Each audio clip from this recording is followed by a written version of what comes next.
Welcome back to our story. Thank you for watching. If you enjoyed it, please like and share. And don't forget to subscribe. Chapter 1. The rain had a particular sound against the windows of my studio, soft, patient, like it had nowhere else to be. I used to hate that sound. Now I found it steadying, the way I'd found most things in soul steadying, precisely because none of them reminded me of him. I'd built this life carefully, for years of it. A studio apartment in Mapo with good light for painting commissions, a coffee maker that actually worked, a sister 40 minutes away by train who called every Sunday whether I picked up or not. A life with no gaps in it. No holes shaped like a man who used to text me good morning until one day he simply didn't. That was the wound, if anyone had asked, which no one had, because I'd stopped letting people close enough to ask. Han Woo-sung had loved me for 2 years and then vanished for no reason I was ever given, and I had spent the 5 years since deciding that not knowing was survivable, as long as I never went looking for the answer. So when my phone rang on a gray Tuesday morning and a woman from the Women's Health Clinic said my name and then said pregnant, my first thought wasn't how. It was, that's not possible, I haven't been sleeping with anyone. My second thought, arriving a half-second later like the punchline to a joke I didn't want to hear, was worse. When I said, my voice came out strange, flattened. When would this have? What's the estimated conception window? The nurse read me 2 dates, 6 weeks apart from each other, and both of them fell squarely inside a stretch of time I could not account for. I want to be clear about what I mean when I say I couldn't account for it. I don't mean I'd been drunk or that the details were fuzzy the way memories get fuzzy with time. I mean I sat down on the edge of my bed after that call and tried to walk myself backward through 6 weeks of my life, day by day, the way you'd retrace your steps to find your keys. And there was nothing there. Not blur, not haze. A clean edge, like someone had taken a blade to a length of film and spliced the 2 remaining ends together so seamlessly I hadn't even noticed the missing footage until I went looking for it. I remembered finishing a commission in early March. I remembered with perfect clarity sitting at this same desk answering an email from a client about mural sketches. And then the next full memory I had was mid-April, ordering the same coffee I always ordered on a day that felt, at the time, like any other day. 6 weeks. Gone. Not repressed, not traumatic shutdown fuzzy, the way Minji described it once when she talked about patients in the ER. Just absent. A hole cut clean into the shape of my own life. I don't know how long I sat there. Long enough that the light changed. Long enough that my hands had gone cold around my phone, still open to the clinic's number, before I did something I hadn't let myself do in 5 years. I opened my contacts and searched his name. Han Woo-sung. I expected nothing. I expected the small, familiar ache of an unsaved number, deleted in some furious midnight purge 2 years back, when I decided closure meant erasing the evidence he'd ever existed. Instead, the contact populated instantly. Full name. A phone number I didn't recognize, in an area code I didn't know he used. And beneath it, in my own call history, a log entry. Han Woo-sung outgoing call, 41 minutes. March 22nd. March 22nd, Saturday, dead center in the missing 6 weeks. My thumb hovered over it, and my whole chest went tight and cold. Because 2 things could not both be true, and yet here they were, sitting side by side in my own phone. I had not spoken to this man in 5 years. And I had called him for 41 minutes, on a day I could not remember living. I scrolled further. There were more. 6 calls in total, spread across the gap, the longest lasting almost 2 hours.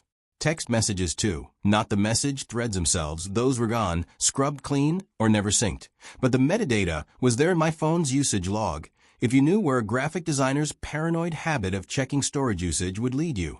Messages. Han Woo-sung, 47 sent, 52 received. 99 conversations I didn't remember having, with a man who was supposed to be a scar and nothing more.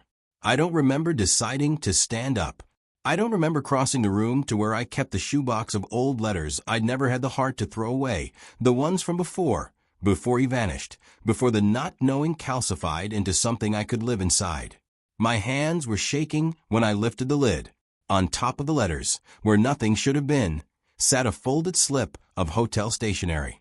Gold embossed letterhead. A room number written in handwriting that wasn't mine. And underneath it, tucked so carefully it had to have been placed there on purpose, was a photograph of the two of us, him and me, in a hotel hallway lit gold with evening light, his hand resting flat against my back like he had every right to touch me. I had no memory of that hallway, no memory of that hotel, no memory of standing close enough to him for someone to catch that photograph. But I recognized my own face in it, and I recognized, with a lurch that emptied my stomach out entirely, the expression on it. I looked happy. I looked like a man who had gotten exactly what he'd spent 5 years telling himself he no longer wanted. Chapter 2. I found his office on my third try, in a glass tower in Udo that smelled like money and recycled air. I hadn't planned what I would say. I'd spent 2 days rehearsing speeches in my head, furious ones, cold ones where I stayed perfectly composed while he fell apart trying to explain, and every single one of them evaporated the moment the elevator doors opened and I saw him standing in the hallway, as if he'd been waiting there. He looked older than 5 years, should have made him. Not weaker. Woo-sung had never once in his life looked weak, but worn in a way that felt earned rather than accidental. Silver threading through hair that used to be uniformly black, a stillness in his shoulders like a man who had trained himself not to flinch. He saw me and went pale. Not surprised pale. Caught pale. Jay. My name in his mouth after 5 years hit somewhere under my ribs I wasn't prepared for. How did you? I'm not here for a reunion. My voice came out steadier than I felt, which I counted as a small victory. I need you to tell me what happened in March. Something moved behind his eyes, quick, controlled, gone almost before I registered it. Fear. Not guilt or not only guilt. Fear. I don't know what you mean. Don't. The word cracked out of me sharper than I intended. I have your number saved in my phone. I have call logs. 41 minutes, March 22nd. I have a photograph of the two of us in some hotel hallway that I have zero memory of ever standing in. So don't tell me you don't know what I mean, because I will believe a lot of things about you, Woo-sung, but I will not believe you're that good a liar to my face. He didn't answer right away. He glanced past me, down the hallway, toward the bank of elevators, the kind of glance I recognized from years of watching him scan rooms out of habit, checking who else was there. It should have looked paranoid. Instead it looked like a man checking whether it was safe to say the next thing out loud. Not here, he said quietly.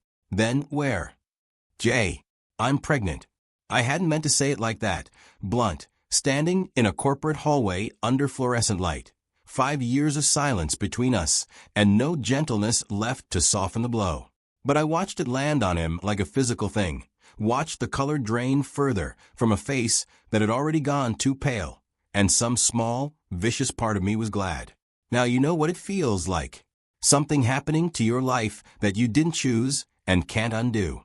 That's not possible, he said, and his voice had gone strange, not disbelieving exactly. Something closer to horror. That's what I said. Then the clinic gave me a date range. It falls right in the middle of 6 weeks I cannot account for.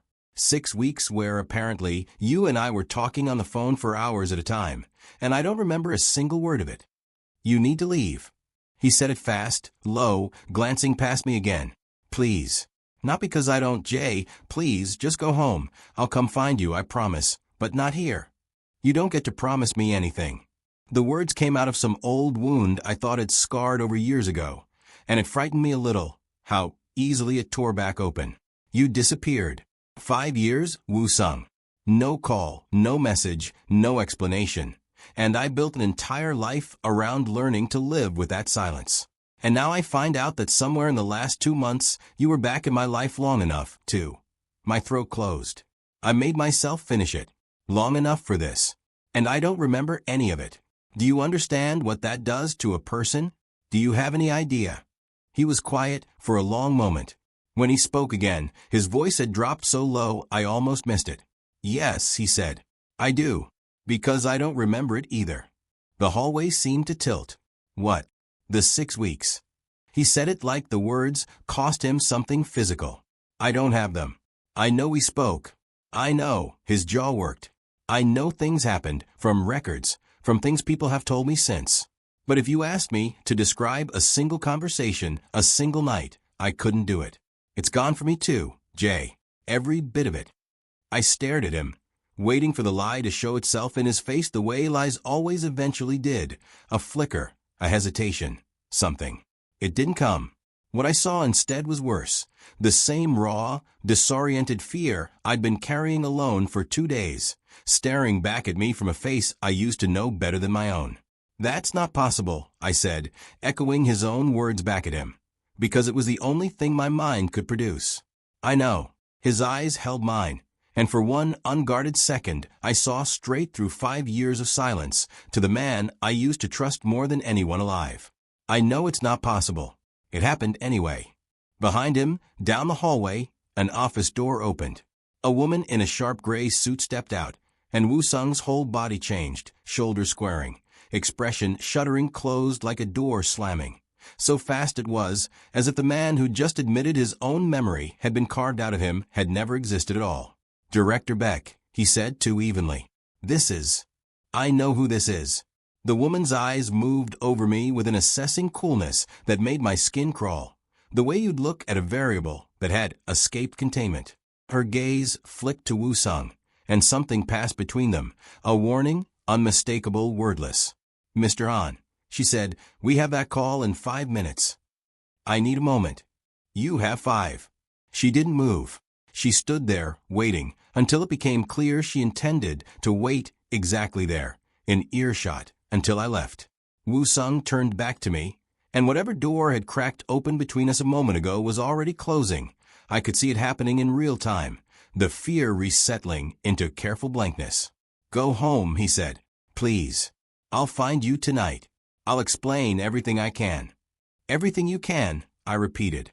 "Not everything you know." His silence was answer enough. I turned and walked back toward the elevators, my pulse hammering, and it wasn't until the doors slid shut and I caught my own reflection in the brushed steel that I let myself shake. Because underneath the fear, underneath the fury I'd walked in with, one thought kept surfacing, insistent and unwelcome. He hadn't looked like a man protecting a secret he was proud of. He'd looked like a man protecting me from something that had already gotten its hands on both of us, and hadn't finished yet. Chapter 3. He didn't come that night. I sat up until nearly 2 in the morning with my phone on the table in front of me, watching the screen stay dark, and somewhere around 1:30, I realized I'd been doing exactly what I swore I'd never do again, waiting on Han Woo-sung to show up and explain himself. 5 years ago, I'd waited like this for weeks before I let myself stop. He texted at 6 a.m. instead. "Can't tonight. Not safe. I'm sorry. Please stay somewhere that isn't your usual address for a few days." I read it 4 times before I called Minji. My sister listened to the whole thing without interrupting, which for Minji was its own kind of alarm bell.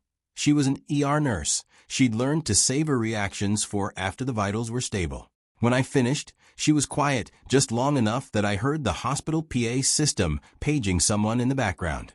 "Say the part about the missing weeks again," she said. Slowly. I said it again.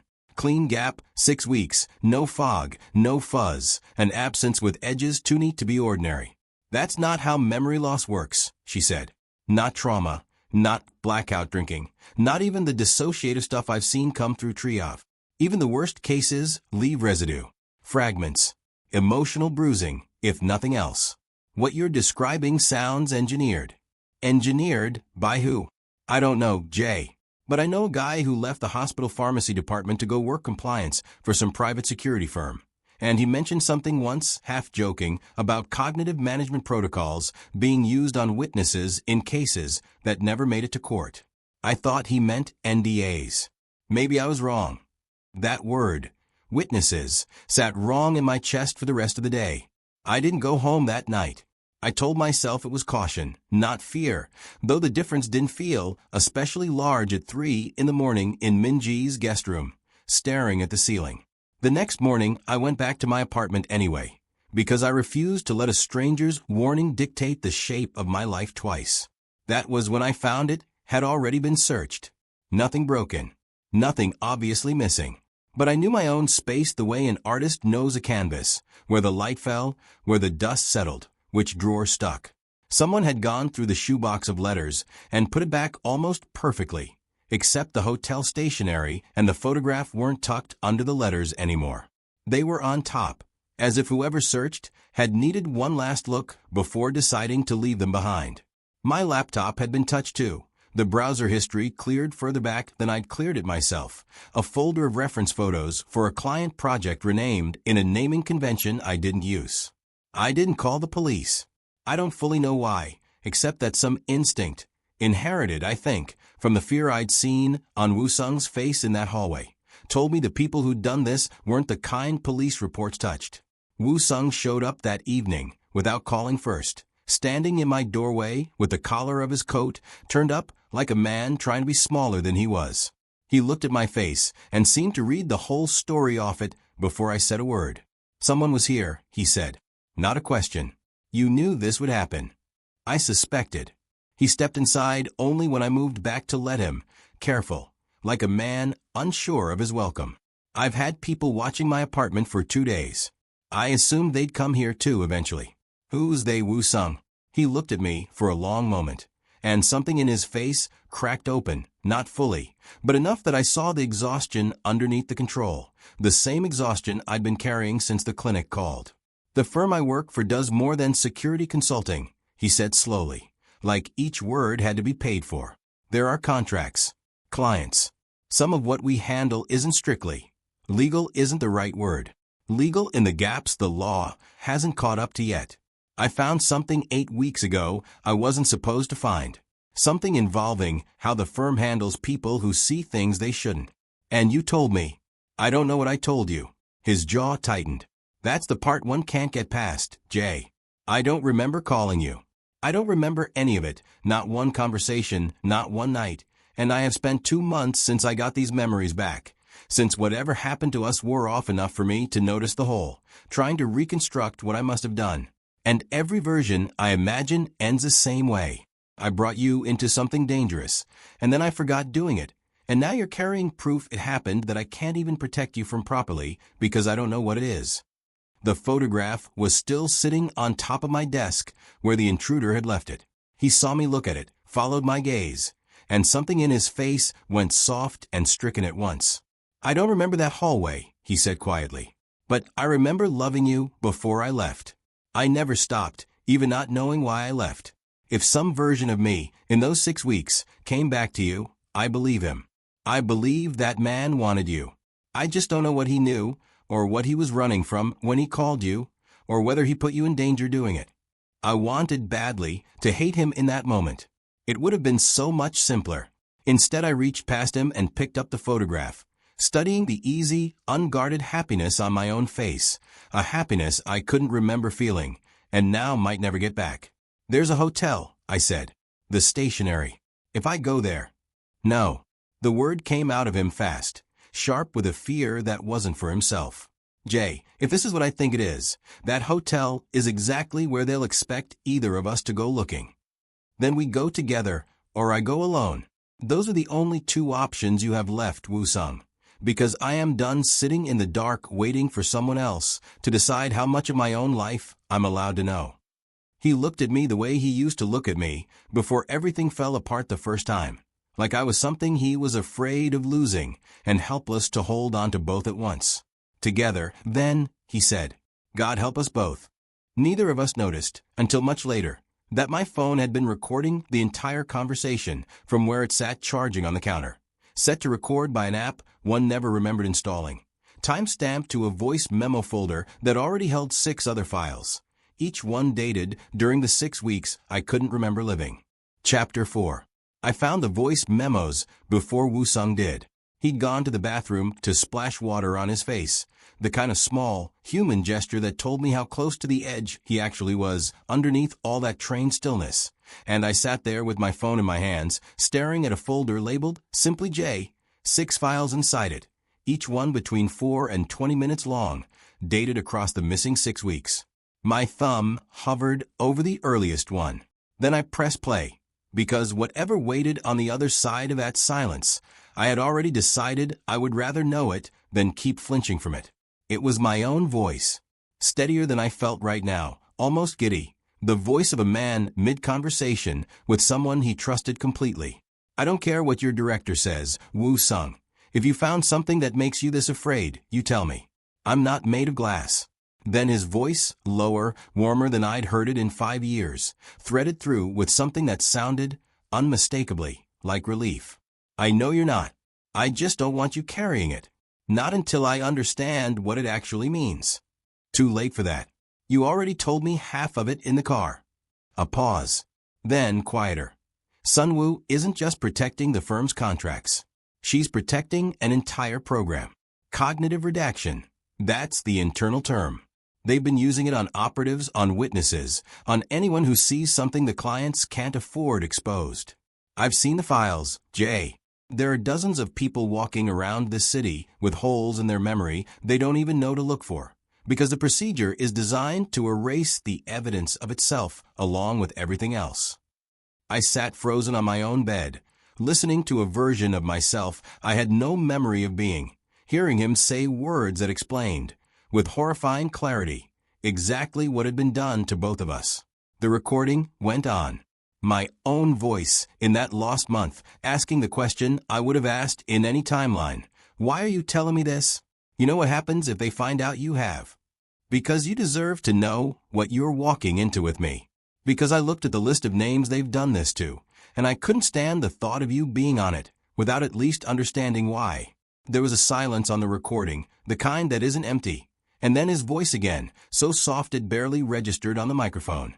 I don't want to lose you a second time by disappearing. I want to lose you, if I ever do, because you chose to walk away with your eyes open. That's the only kind of ending I could live with. I heard myself start to cry on the recording. I heard him say my name like an apology and avow it once. The bathroom door opened. Woo-sung froze in the doorway, seeing my face, seeing the phone in my hand. And I watched every trace of color drain out of him as he understood, instantly, what I just listened to. Jay, you knew. My voice came out raw. Somewhere in you, some version of you, knew exactly what was happening to us. And you told me anyway, because you thought I deserved the truth even if it put us both in danger. And then they took that from both of us. Not just the weeks, the choice. We chose to face this together, and they erased the choosing. I didn't know any of this until 30 seconds ago. His voice shook. I swear to you, Jay, I have spent 2 months trying to imagine what kind of man I was in that gap, and I have been afraid, genuinely afraid, that I used you, that I dragged you into my mess without your consent, and then vanished from the memory of it entirely, leaving you to deal with the consequences alone. Hearing that, he stopped, throat working. Hearing that I told you the truth, that I gave you the choice. That matters more to me than you probably understand. It should matter to both of us. I held the phone out, my hand not quite steady. There are 5 more of these. Are you going to help me listen to the rest, or are you going to keep deciding all over again how much of this I'm allowed to hear? Something shifted in his face, resolve settling over the fear, the way I remembered from years ago, back when Woo-sung had been the kind of man who ran toward danger instead of away from it. Before whatever had broken between us the first time. Play them, he said. All of them. Whatever we hear it together this time. The second recording started differently. No warmth in it, no relief. Just my own voice, tight with fear, saying a name I didn't recognize, followed by an address. Followed by 4 words that turned my blood to ice water. They know I know. The recording cut out mid-breath. The silence that followed somehow louder than anything that had come before it, and Woo-sung's hand found mine in the dark of my apartment, gripping hard enough to hurt, as if he could physically hold us both in the moment where the truth had, evidently, run out of time. Chapter 5. The remaining 4 recordings told a story neither of us wanted, in the end, to have heard. In the third, my own voice was steadier than fear should have allowed, running through details like I was documenting them on purpose. Dates, a server location, the name Director Beck used when she thought no one outside her circle was listening. Clean slate. In the fourth, Woo-sung's voice cut in halfway through, sharp with something I'd never once heard from him in 2 years of loving him. Panic. You can't go to a lawyer with this, Jay. Not yet. The firm has people inside 2 prosecutors' offices. I've seen the payment trails myself. If you go public before we have this locked down somewhere they can't touch, they will bury it, and they will bury you with it. So what? I just sit on evidence that people are having their memories erased against their will. You sit on it until I get you somewhere safe. Please. I am asking you to trust me with exactly one thing, and it's this. The fifth recording was shorter. My voice quieter, scared in a way that made my chest ache to hear. Even now, even without remembering it. If something happens to me, if I forget this conversation, if I forget you, I need you to promise you'll tell me the truth anyway. Even if it's easier not to. His answer, a long silence, and then, I promise. The sixth recording didn't have my voice in it at all. It was Woo-sung, alone, speaking low and fast into what sounded like a stairwell. The acoustics all wrong, urgent in a way that made the hair on my arms rise. Need to drive out of the building before 6 a.m. I don't care what it takes. If Beck gets to him first, you'll have him in a chair before sunrise, and there won't be anything left of what he knows. I'm not letting that happen to him, whatever it costs. The recording ended there. There was nothing after it. I looked up from the phone to find Woo-sung staring at his own hands like they belonged to a stranger. I don't remember any of this, he said, and for the first time since I'd found him again, his composure didn't just crack. It came apart entirely. I don't remember making that call. I don't remember what I did next. Jay, if something happened after that, if I am the reason those weeks were erased. Don't. I said it fast because I could see exactly where his mind was going. And some old instinct in me, the part that had loved him before any of this, refused to let him go there alone. You made a promise. In that recording, you promised to protect me and every version of you I've seen since, the one in your office, the one standing in my apartment right now, has kept trying to do exactly that, even without remembering why. That's not the same as knowing what I actually did. The knock at my door cut through whatever I would have said next. 3 sharp raps. Too controlled to be a neighbor, too calm to be an emergency. Woo-sung was on his feet before the sound finished, positioning himself between me and the door with a speed that told me, more than any recording could, exactly what kind of training lived under his stillness. Don't answer it, he said quietly. It's my apartment. Jay. His voice had dropped into something flat and urgent. Look through the peephole. Tell me what you see. Don't open the door. I crossed to it on legs that didn't feel entirely mine and looked out. Director Beck stood in my hallway, alone, dressed exactly as composed as she'd been in Woo-sung's office, holding a manila folder against her chest like a woman who had come to deliver very bad, very official news. Mr. J, she said through the door, her voice carrying easily. I think it's time we spoke honestly about the choices in front of you. Both of you, actually. Since I suspect Mr. Han is standing closer to that door than he'd like me to know. Woo-sung's jaw tightened, all the color gone from his face. I have documents here, Beck continued evenly, detailing exactly what your relationship with Mr. Han cost the last operative who trusted him with sensitive information. I think you should see them before you decide how much further you want to follow him down this road. I looked at Woo-sung. For the first time since I'd found him again, I watched fear override every trained instinct he had. Watched him look not at the door, not at the threat standing behind it, but at me, like the woman in the hallway was about to hand me a truth he'd been too afraid, all along, to tell me himself. Jay, he said, low and urgent, whatever's in that folder, before you look at it, I need you to know I never meant for anyone to get hurt because of me. Not then. Not now. My hand was already on the door handle. Chapter 6. I opened the door. Director Beck didn't smile, exactly, but something in her expression settled, like a woman confirming a hypothesis. She held the folder out to me rather than to Woo-sung, which felt deliberate. A message all its own. 5 minutes, she said. That's all I'm asking. After that, you can slam the door in my face, and I won't come back. Woo-sung's hand closed around my wrist, not to stop me, I realized, to steady himself. Say what you came to say, I told her, but you're saying it out here, in front of him, or not at all. She considered that, then nodded once, as if my terms were exactly what she'd expected. 2 years ago, an operative named Kwon Do-yoon uncovered the same program Mr. Han found this spring. He was less careful than Mr. Han has been with you. He told his husband everything, in detail, over the course of a month. When the redaction protocol was applied to protect them both, something went wrong. An error in dosage. An interaction we didn't anticipate.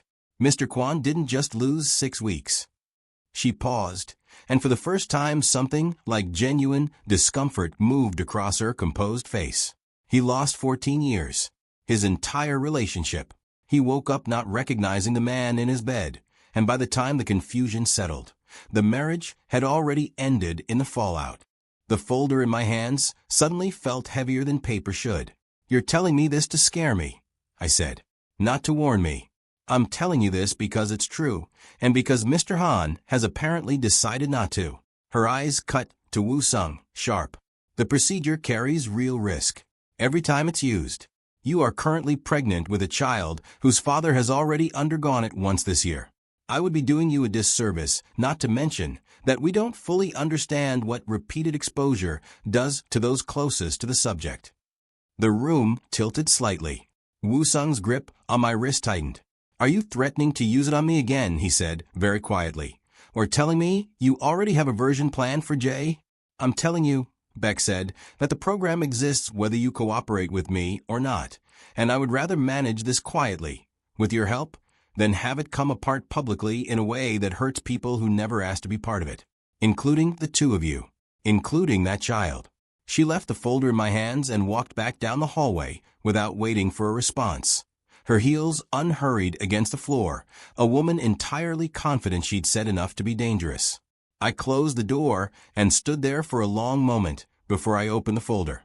Inside were photographs. Kwon Do-yoon, a stranger to me, standing beside a man I assumed was his husband, both of them smiling in some other earlier life. Medical intake forms. A discharge summary that used clinical language to describe something that read, underneath it, like a man's entire history with someone he loved being surgically removed. "This is what you were afraid of," I said slowly, understanding arriving in pieces. "Not that you'd hurt me on purpose.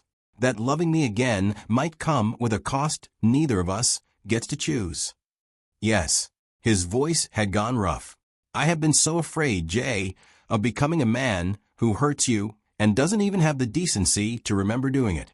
I thought silence was safer than that. I thought if I kept enough distance, whatever this is couldn't reach you again." "Except distance is exactly what already happened to us once," I said. "You disappeared for 5 years and called it protection. And now you're telling me that keeping secrets from me now is protection too. Woo-sung, I need you to hear me. The thing that's actually hurting me isn't the danger. It's being handled, being managed like a variable instead of trusted like a partner." He was quiet for a long moment, and when he spoke again, something in his voice had changed, steadier, stripped of the careful control I'd watched him wear like armor since the day I found him again. "Then I'll stop," he said. "Everything I know, everything I've pieced together since March. No more managing you out of the danger. I'd rather face this with you and lose than protect you into a version of safety that isn't really yours." "Start with the stairwell recording," I said. "Start with what you think you did after that call." He nodded once, sat down across from me at my own small kitchen table like a man bracing for a verdict, and began, finally, to tell me everything. Chapter 7. What he told me took almost an hour, pieced together from files he'd copied before his memory of that night had been taken from him, from things Taeyang had let slip in unguarded moments, from a growing certainty that had kept him awake for 2 months without ever letting himself say it out loud. After the stairwell call, he believed he had smuggled the drive containing evidence of the redaction program out of the building himself, not to a lawyer, not to the press, but to the one place Director Beck would never think to look, my own apartment, hidden inside the frame of a photograph he'd had printed just for that purpose.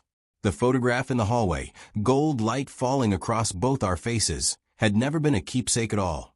It had been a dead drop. "I checked the frame this morning," he said. "Before I came here.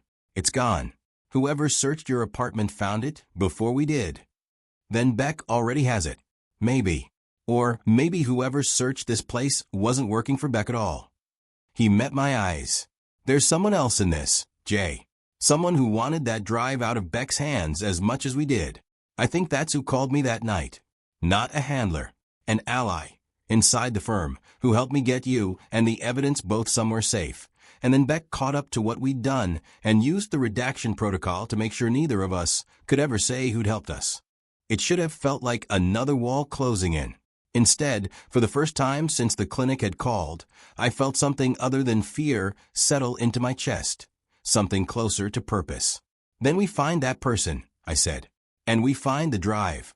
Taeyong met us that night in a 24-hour cafe 2 subway stops from the firm's building, sliding into the booth across from us with the particular brightness of a man trying too hard to seem unbothered.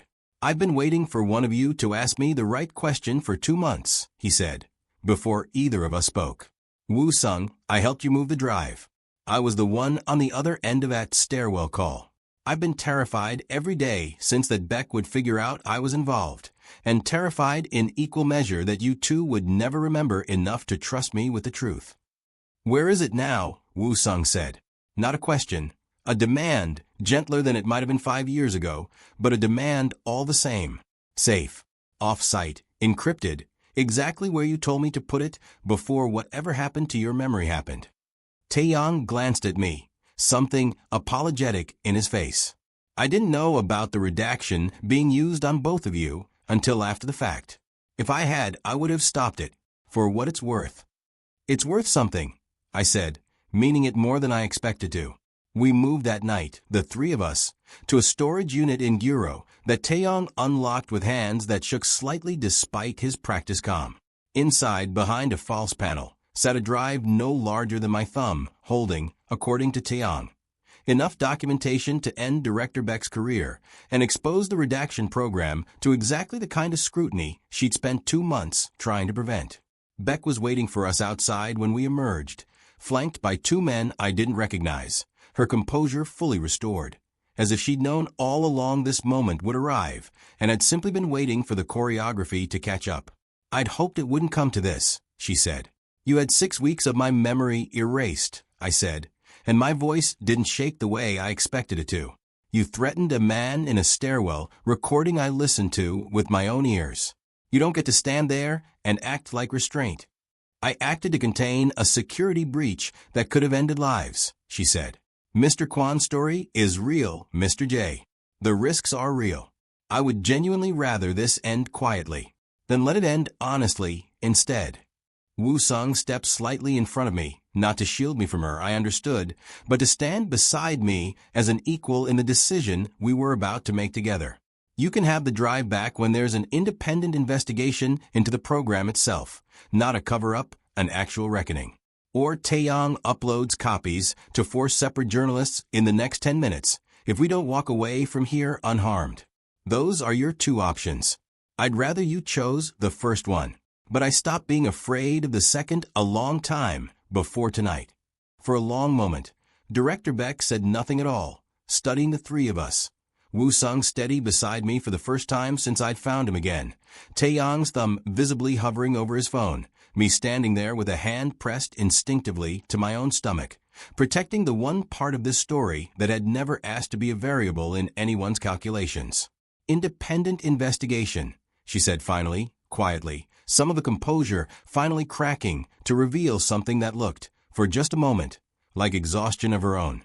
"I'll need time to arrange it properly." "You have until morning," Woo-sung said.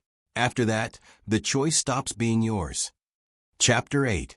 The investigation took 4 months to become real. For months of depositions and leaked documents and one nervous, extraordinary night when Kwon Di-yoon himself agreed to speak on record about the 14 years he'd lost, his voice, when I finally heard it, steadier than I expected from a man who'd been given every reason not to trust institutions again. Director Beck resigned before the findings were made public, which everyone understood to mean something closer to forced out, and the firm that had employed Woo-sung for 11 years was placed under a monitoring order that Taeyong described, with real satisfaction, as about as close to a leash as a company like that has ever worn. None of it gave me back the 6 weeks. I want to be honest about that because I think any ending that pretended otherwise would be a kind of lie. There are conversations I will never remember having, tenderness I'll only ever know secondhand, through a voice memo of myself sounding braver and more certain than I usually feel. I've made a kind of peace with that, though peace isn't quite the right word, more like a truce with a loss that isn't going anywhere, when I've decided not to let define the space around it. What I did get back, slowly, over those 4 months, was Woo-sung, not the version from the missing weeks. I'll never know if that version and the one sitting across from me now are exactly the same man.